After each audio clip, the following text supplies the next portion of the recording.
नमस्कार, सभी का स्वागत है chemistry by Ramniwas Soyuwal sir YouTube channel पर।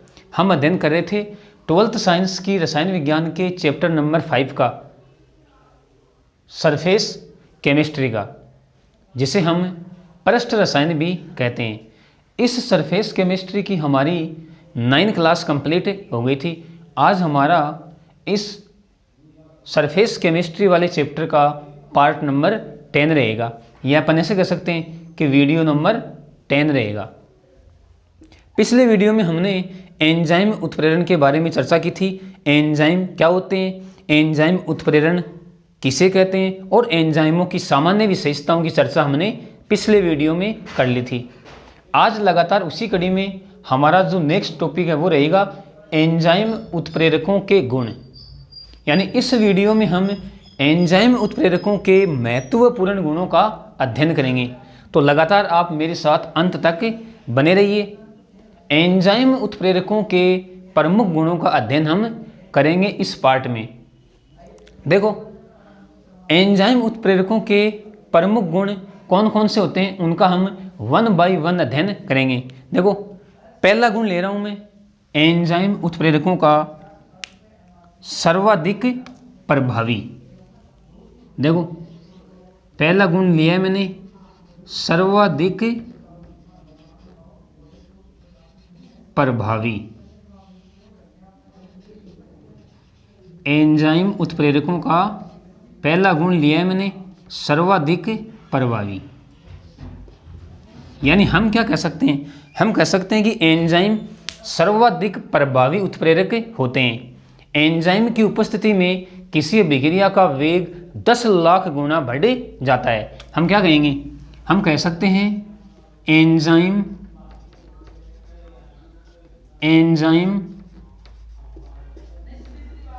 सर्वाधिक प्रभावी उत्प्रेरक होते हैं। सर्वाधिक प्रभावी उत्प्रेरक होते हैं। एंजाइम की उपस्थिति में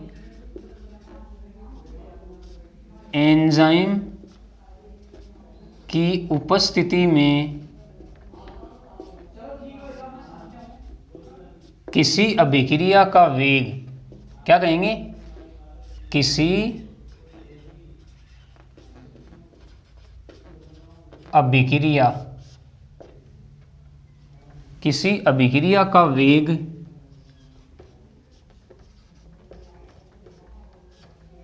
किसी अभिक्रिया का वेग 10 लाख गुना बढ़ जाता है। 10 लाख गुना बढ़ जाता है।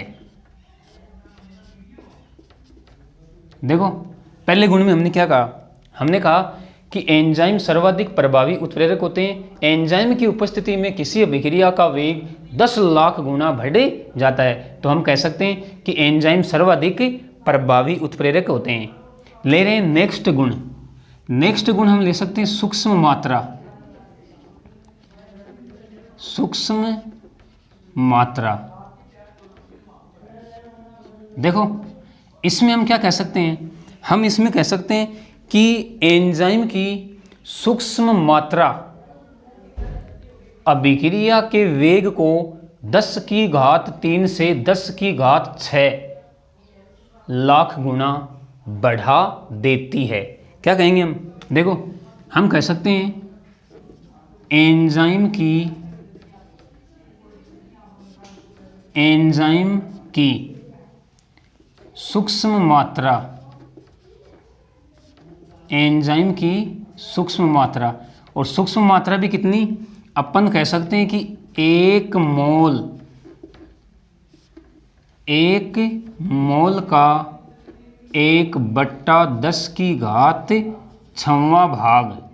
देख सकते हो आप कितनी सूक्ष्म मात्रा है। 1 मोल का 1/10⁶ भाग सूक्ष्म मात्रा भी अभिक्रिया के वेग को के वेग को 10 की घात 3 से 10 की घात 6, 10 की घात 3 से 10 की घात 6 लाख गुना बढ़ा देती है, लाख गुना बढ़ा देती है। तो ओवरऑल अपन क्या कह सकते हैं? अपन कह सकते हैं कि एंजाइम की बहुत ही सूक्ष्म मात्रा अभिक्रिया के वेग को 10 की घात 3 से 10 की घात 6 लाख गुना बढ़ा देती है। यानी अपन कह सकते हैं कि किसी अभिक्रिया को उत्प्रेरित करने के लिए एंजाइम की सूक्ष्म मात्रा ही पर्याप्त होती है। अगला गुण ले रहे हैं हम विशिष्टता। तीसरा गुण ले रहा हूं मैं विशिष्टता। विशिष्टता देखो, इसमें हम क्या कह सकते हैं? हम इसमें कह सकते हैं कि एंजाइम विशिष्ट प्रकृति के होते हैं। कोई विशिष्ट एंजाइम किसी विशिष्ट अभिक्रिया को ही उत्प्रेरित करता है। क्या कह सकते हैं हम कह सकते हैं एंजाइम विशिष्ट प्रकृति के होते हैं। एंजाइम विशिष्ट प्रकृति के होते हैं। कोई विशिष्ट एंजाइम, क्या कहेंगे? कोई विशिष्ट एंजाइम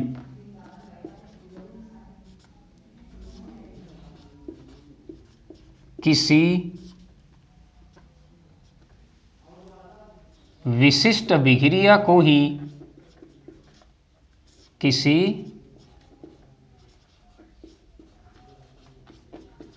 विशिष्ट अभिक्रिया को ही उत्प्रेरित करता है। उत्प्रेरित करता है। यानी अपन कह सकते हैं कि कोई विशिष्ट एंजाइम किसी विशिष्ट अभिक्रिया को ही उत्प्रेरित करता है, तो अपन कह सकते हैं कि एंजाइम विशिष्ट प्रकृति के होते हैं। अगला गुण हम ले रहे हैं अनुकूलतम ताप। अनुकूलतम ताप देखो, काफ़ी इंपॉर्टेंट गुण आ रहा है अनुकूलतम ताप। सबसे पहले तो हम ये देखते हैं कि अनुकूलतम ताप कहते किसे हैं। हम कहेंगे कि वह ताप जिस पर एंजाइम की क्रियाशीलता सर्वाधिक होती है। ये ऐसे कह सकते हैं कि वह ताप जिस पर एंजाइम की सक्रियता सर्वाधिक होती है अनुकूलतम ताप कहलाता है। क्या कहेंगे? वह ताप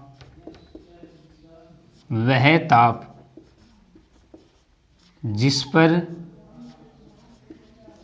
एंजाइम की सक्रियता सर्वाधिक होती है। सक्रियता सर्वाधिक होती है। सर्वाधिक होती है अनुकूलतम ताप कहलाता है। अनुकूलतम ताप कहलाता है। देखो, अनुकूलतम ताप के बारे में हमने क्या कहा कि वह ताप जिस पर एंजाइम की सक्रियता सर्वाधिक होती है अनुकूलतम ताप कहलाता है। अब देखो, एंजाइम है ना, ये एंजाइम किस ताप पर सक्रिय रहते हैं? तो हम कह सकते हैं कि एंजाइम 25 डिग्री सेंटीग्रेड से 37 डिग्री सेंटीग्रेड ताप पर सक्रिय रहते हैं। यानी हम कह सकते हैं कि एंजाइम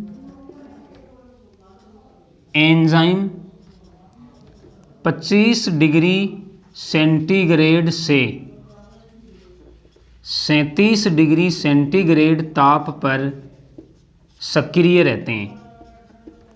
ताप पर सक्रिय रहते हैं। क्या बताया हमने कि एंजाइम 25 डिग्री सेंटीग्रेड से 37 डिग्री सेंटीग्रेड ताप पर सक्रिय रहते हैं। अब हम एंजाइम के लिए अनुकूलतम ताप की बात करें तो अपन कहेंगे कि एंजाइम के लिए अनुकूलतम ताप का मान 37 डिग्री सेंटीग्रेड होता है। यानी हम कह सकते हैं कि एंजाइम के लिए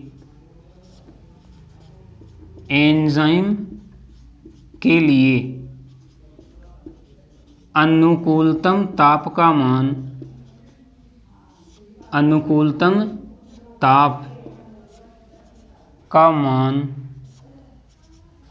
37 डिग्री सेंटीग्रेड होता है।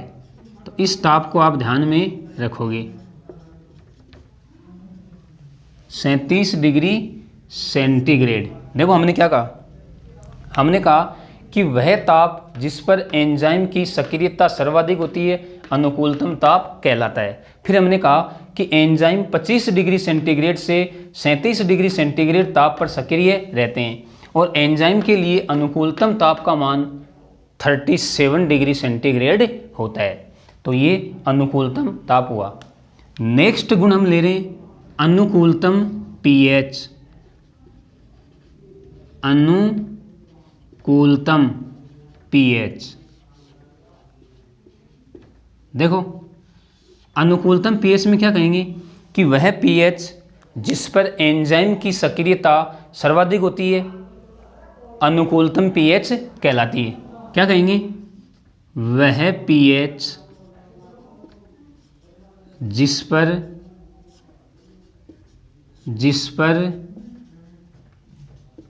एंजाइम की सक्रियता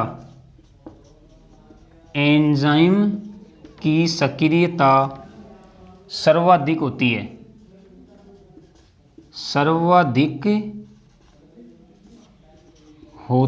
है, एंजाइम की सक्रियता सर्वाधिक होती है, अनुकूलतम pH कहलाती है। अनुकूलतम pH कहलाती है, अनुकूलतम pH कहलाती है। अब देखो किस pH पर एंजाइम सक्रिय रहते हैं, तो हम कह सकते हैं कि pH = 7, यानी 7 pH पर एंजाइम सक्रिय रहते हैं। तो अपन कह सकते हैं pH = 7 पर एंजाइम सक्रिय रहते हैं, एंजाइम सक्रिय रहते हैं। अब देखो, अब हम बात करते हैं कि मानव शरीर में होने वाली एंजाइम उत्प्रेरित अभिक्रियाओं के लिए अनुकूलतम pH कितनी होती है, तो वो होती है 7.4। तो स्टार लगा के आप लिख लेना इस बात को। क्या कहेंगे, मानव शरीर में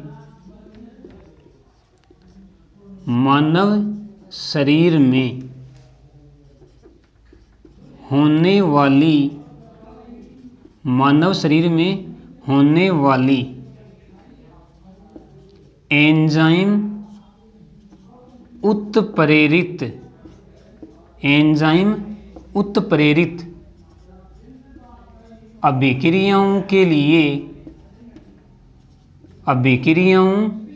अभिक्रियाओं के लिए अनुकूलतम pH का मान अनुकूलतम pH का मान 7.4 होता है। इस मान को भी आप ध्यान में रखोगे। क्या बताया हमने कि मानव शरीर में होने वाली एंजाइम उत्प्रेरित अभिक्रियाओं के लिए अनुकूलतम pH का मान 7.4 होता है। तो ये हमारा अनुकूलतम pH हो गया। ले रहे हैं हम नेक्स्ट 6 नंबर हम ले रहे हैं कोलोइडी प्रकृति। कोलोइडी प्रकृति,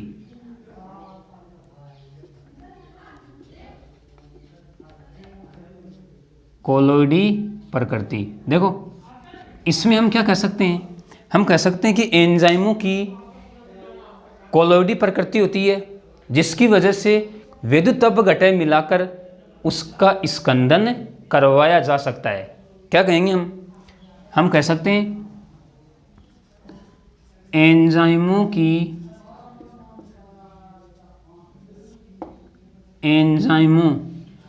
की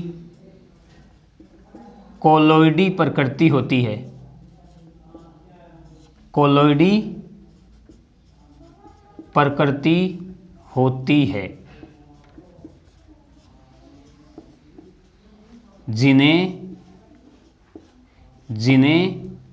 विद्युत अपघटय मिलाकर, जिन्हें विद्युत अपघटय मिलाकर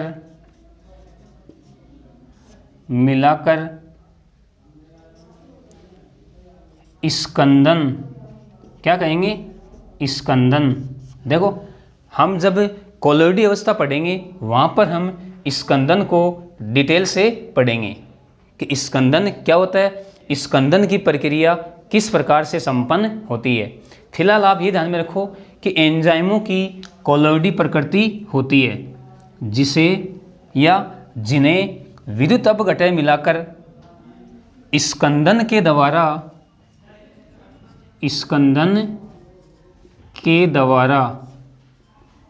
नष्ट किया जा सकता है, नष्ट किया जा सकता है। ये ऐसे कह सकते हैं कि समाप्त किया जा सकता है, कोई दिक्कत नहीं है। वापस से मैं आपको समझा रहा हूँ कि एंजाइमों की कोलोइडी प्रकृति होती है, जिन्हें विद्युत अपघटय मिलाकर स्कंदन के द्वारा नष्ट किया जा सकता है। तो ये हमारा 6 नंबर गुण हो गया, कोलोइडी प्रकृति। नेक्स्ट हम ले रहे हैं, नेक्स्ट हमारा रहेगा वर्धक। देखो दो नाम है, या तो बोल दो वर्धक या इन्हें हम कह सकते हैं सह एंजाइम, सह एंजाइम। देखो ये क्या होते हैं, यानी अपन कह सकते हैं कि वे पदार्थ जो एंजाइमों की उत्प्रेरण क्षमता बढ़ाते हैं, या ऐसे कह सकते हैं कि वे पदार्थ जो एंजाइम की उत्प्रेरण क्षमता बढ़ाते हैं वर्धक या सह एंजाइम कहलाते हैं। क्या कहेंगे, हम कहेंगे वे पदार्थ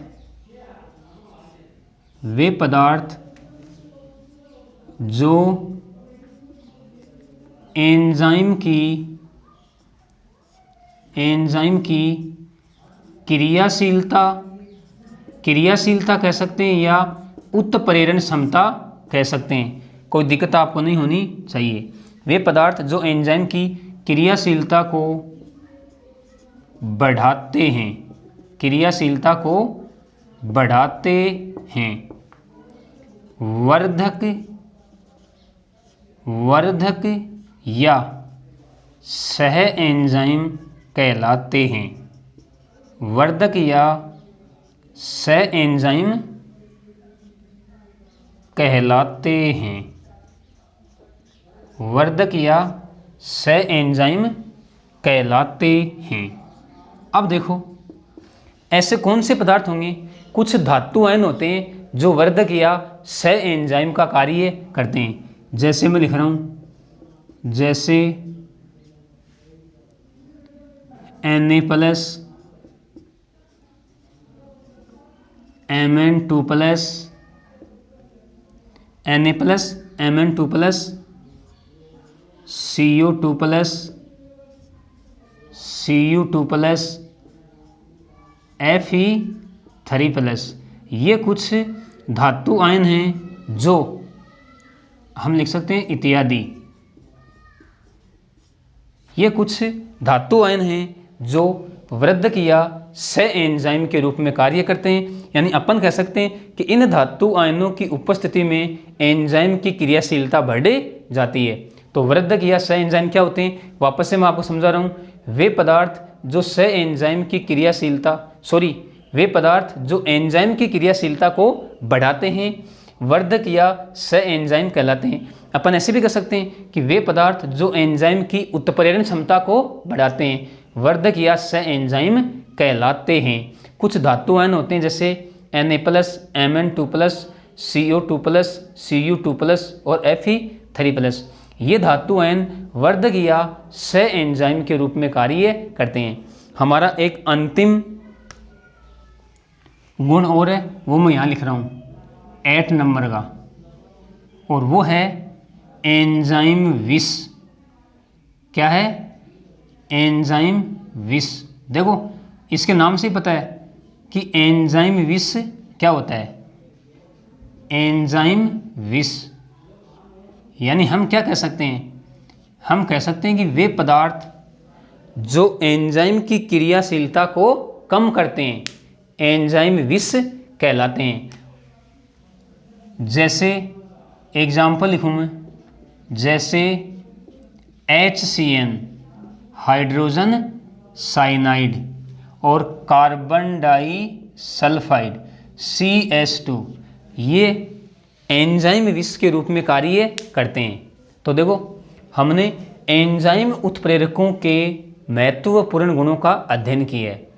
कौन कौन से गुण हैं मैं एक बार वापस से आपको रिवाइज करवा रहा हूँ। पहला गुण हमने लिया सर्वाधिक प्रभावी। इसमें हमने क्या कहा कि एंजाइम सर्वाधिक प्रभावी उत्प्रेरक होते हैं। एंजाइम की उपस्थिति में किसी अभिक्रिया का वेग 10 लाख गुना बढ़ जाता है। दूसरा गुण हमने लिया सूक्ष्म मात्रा, यानी हम कह सकते हैं कि एंजाइम की सूक्ष्म मात्रा भी अभिक्रिया के वेग को 10⁻³ से 10⁻6 लाख गुना बढ़ा देती है। सूक्ष्म मात्रा यानी अपन कह सकते हैं कि 1 मोल का, एंजाइम के 1 मोल का 1/10⁶वां भाग, इतनी सूक्ष्म मात्रा भी अभिक्रिया के वेग को 10⁻³ से 10⁻6 लाख गुना बढ़ा देती है। तीसरा गुण हमने लिया विशिष्टता, यानी एंजाइम विशिष्ट प्रकृति के होते हैं।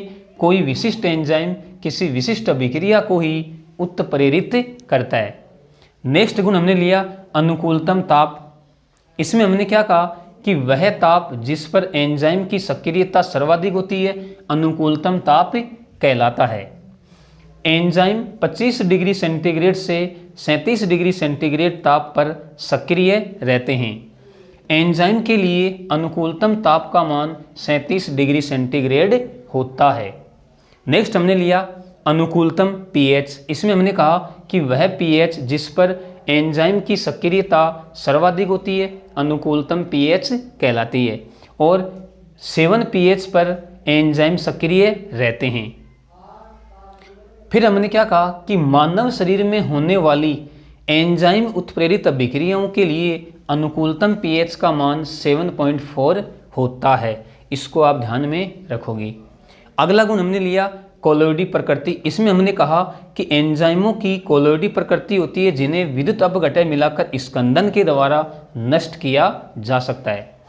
अगला गुण हमने लिया वर्धक या सह एंजाइम। हमने क्या कहा कि वे पदार्थ जो एंजाइम की क्रियाशीलता को बढ़ाते हैं, या ऐसे कह सकते हैं कि वे पदार्थ जो एंजाइम की उत्प्रेरण क्षमता को बढ़ाते हैं वर्धक या सह एंजाइम कहलाते हैं। कुछ धातु आयन वर्धक या सह एंजाइम के रूप में कार्य करते हैं जैसे Na+, Mn2+, CO2+, Cu2+, Fe3+ इत्यादि। ये धातु आयन हैं जो वर्धक या सह एंजाइम के रूप में कार्य करते हैं। और अंतिम गुण हमने लिया एंजाइम विष। क्या कहा हमने कि वे पदार्थ जो एंजाइम की क्रियाशीलता को घटाते हैं या कम करते हैं एंजाइम विष कहलाते हैं। जैसे hydrogen cyanide HCN, carbon disulphide CS2, ये एंजाइम विष के रूप में कार्य करते हैं। तो एक बार आप इन सभी को उतार लेना, और उतारने के बाद में आप दोबारा से इनको आप रिवाइज करना, ताकि एंजाइमों के जो महत्वपूर्ण गुण हैं वो आपको कंठस्थ हो जाए। चाहो तो आप इसका स्क्रीनशॉट भी ले सकते हो।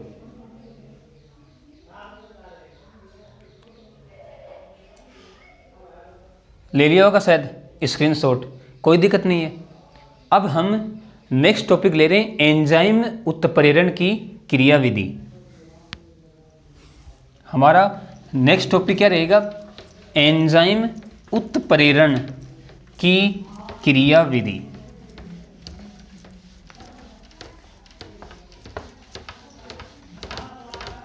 देखो, एंजाइम उत्प्रेरण की क्रियाविधि को हम ताला चाबी सिद्धांत पर समझाते हैं। लोक की थ्योरी, क्या कहेंगे? लोक की थ्योरी। ताला चाबी सिद्धांत कह सकते हैं या ताला कुंजी सिद्धांत कह सकते हैं।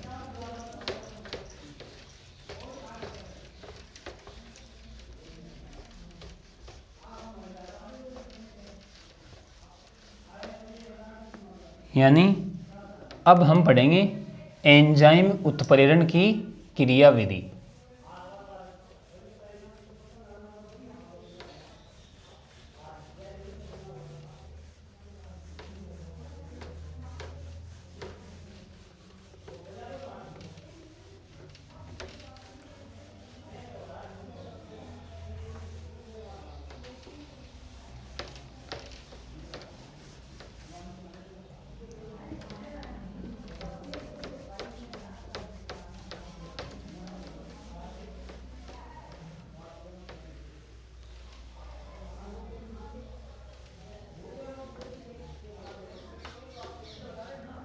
नेक्स्ट हेडिंग हमारी क्या रहेगी?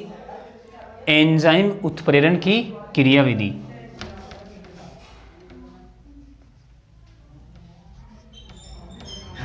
एंजाइम उत्प्रेरण, एंजाइम उत्प्रेरण की क्रियाविधि।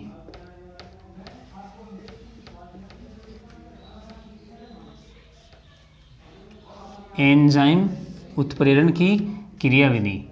देखो, एंजाइम उत्प्रेरण की क्रियाविधि को हम ताला चाबी सिद्धांत, क्या कहेंगे? ताला चाबी सिद्धांत, ताला चाबी सिद्धांत, या हम इसे ताला कुंजी सिद्धांत भी कहते हैं। ताला चाबी सिद्धांत के आधार पर समझाते हैं।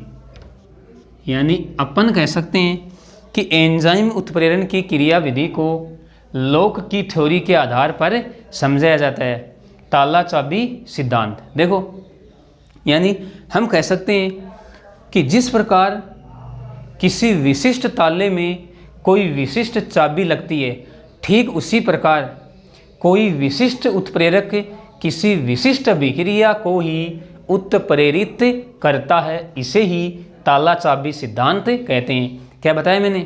कि जिस प्रकार किसी विशिष्ट ताले में कोई विशिष्ट चाबी लगती है, ठीक उसी प्रकार कोई विशिष्ट एंजाइम किसी विशिष्ट अभिक्रिया को ही उत्प्रेरित करता है।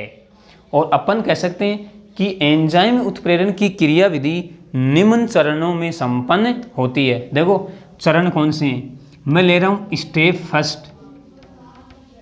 स्टेप फर्स्ट यानी सबसे पहले क्या होगा कि जो एंजाइम है वो क्रियाकारक के साथ जुड़कर एंजाइम क्रियाकारक संकुल बनाता है। यानी अपन कह सकते हैं ये हमारे पास है एंजाइम, ये है क्रियाकारक।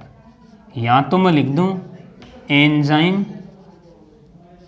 और यहाँ पर लिख दूँ मैं क्रियाकारक। यानी सबसे पहले एंजाइम क्रियाकारक के साथ जुड़कर क्या बनाएगा? एंजाइम क्रियाकारक संकुल।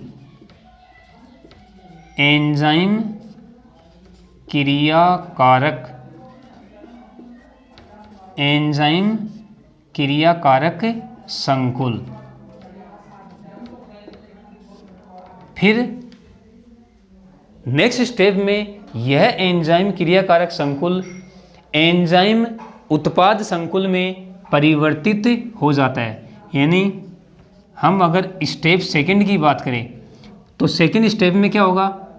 यह एंजाइम क्रियाकारक संकुल परिवर्तित हो जाएगा एंजाइम उत्पाद संकुल में। यानी ये तो क्या था? एंजाइम क्रियाकारक, एंजाइम क्रियाकारक संकुल। ये एंजाइम क्रियाकारक संकुल परिवर्तित हो जाएगा एंजाइम उत्पाद संकुल में। क्या कहेंगे? एंजाइम उत्पाद संकुल। फिर अगले चरण में क्या होगा? यह एंजाइम उत्पाद संकुल टूट जाएगा, एंजाइम अलग हो जाएगा और उत्पाद अलग हो जाएगा। यानी हम स्टेप थर्ड की बात करें तो स्टेप थर्ड में क्या होगा? यह एंजाइम उत्पाद संकुल टूटकर एंजाइम अलग हो जाएगा और उत्पाद अलग हो जाएगा। यानी ये क्या था हमारे पास? एंजाइम उत्पाद संकुल, एंजाइम उत्पाद संकुल ये टूट गया, यानी एंजाइम अलग हो गया और उत्पाद अलग हो गया। तो इस प्रकार हम एंजाइम उत्प्रेरण की क्रियाविधि को इन 3 चरणों के द्वारा समझा सकते हैं ताला चाबी सिद्धांत के आधार पर। फर्स्ट चरण में क्या हुआ? एंजाइम क्रियाकारक के साथ जुड़कर एंजाइम क्रियाकारक संकुल का निर्माण करता है। सेकेंड स्टेप में क्या हुआ कि यह एंजाइम क्रियाकारक संकुल परिवर्तित हो गया एंजाइम उत्पाद संकुल में। और थर्ड स्टेप में क्या हुआ? यह एंजाइम उत्पाद संकुल टूटकर एंजाइम अलग हो जाता है और उत्पाद अलग हो जाता है। देखो हम इसको इस प्रकार से भी समझा सकते हैं। समझना आप, देखो डायग्राम से भी मैं आपको समझा रहा हूँ। देखो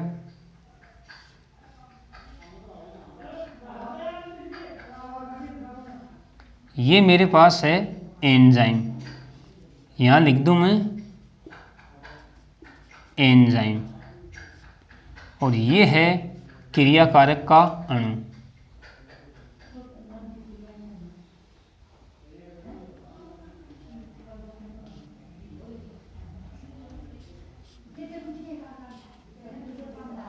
और इसको मैं दिखा रहा हूँ छायांकित भाग से। ये लो, ये तो एंजाइम है और ये है क्रियाकारक। क्रियाकारक क्या होगा? सबसे पहले एंजाइम क्रियाकारक के साथ जुड़कर क्या बनाएगा? एंजाइम क्रियाकारक संकुल। और देखो किस प्रकार से बनाएगा।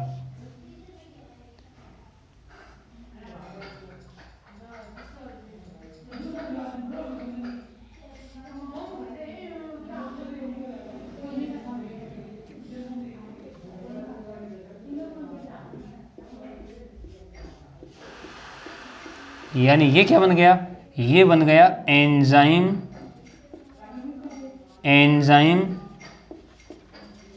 क्रियाकारक संकुल।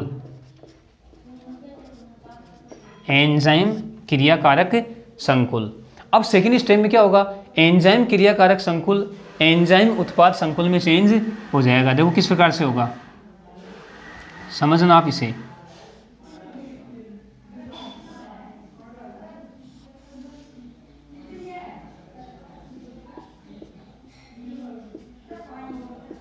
ये हमारे पास क्या था?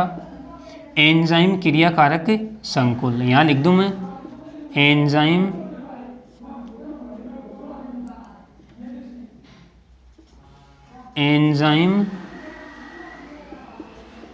क्रियाकारक संकुल। ये परिवर्तित होगा किसमें? अब एंजाइम उत्पाद संकुल में। और किस प्रकार से होगा समझना आप।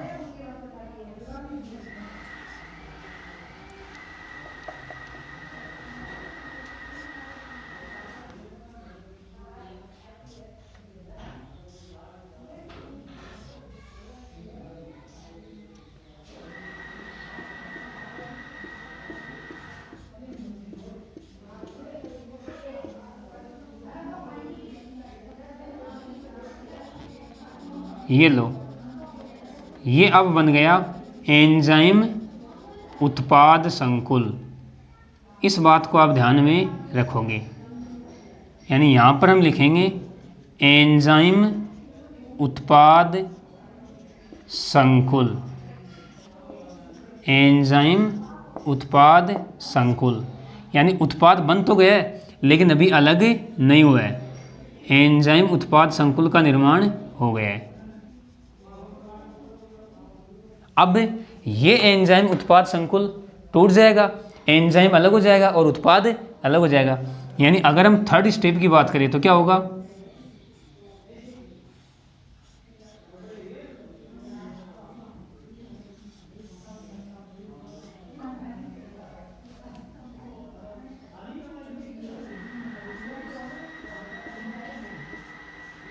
ये हमारे पास है एंजाइम उत्पाद संकुल।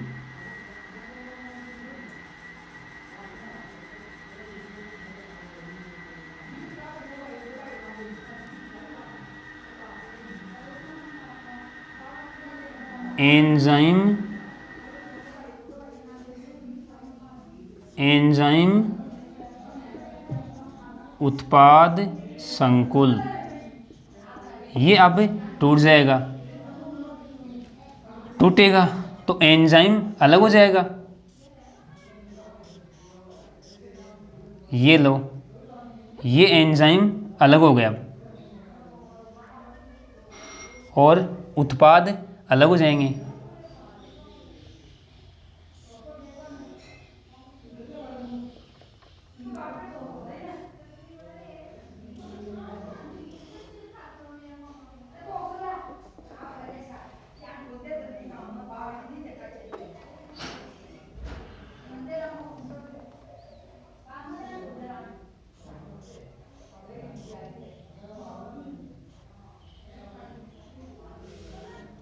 ये लो,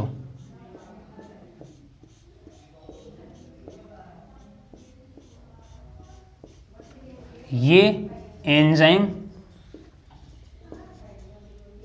और ये उत्पाद। तो हम एंजाइम उत्प्रेरण की क्रिया विधि को इस प्रकार से भी समझा सकते हैं डायग्राम के द्वारा। देखो पहले स्टेप में क्या हुआ, एंजाइम क्रिया कारक के साथ जुड़कर क्या बनाएगा, एंजाइम क्रिया कारक संकुल। दूसरे स्टेप में क्या होगा, एंजाइम क्रिया कारक संकुल एंजाइम उत्पाद संकुल में परिवर्तित हो जाएगा। और तीसरे स्टेप में क्या होगा कि एंजाइम उत्पाद संकुल टूटकर उत्पाद अलग हो जाएगा और एंजाइम पुनः प्राप्त हो जाएगा। इसी को हमने डायग्राम से समझाया है। ये एंजाइम है और ये क्रिया कारक है, दोनों जुड़कर क्या बनाएंगे, एंजाइम क्रिया कारक संकुल।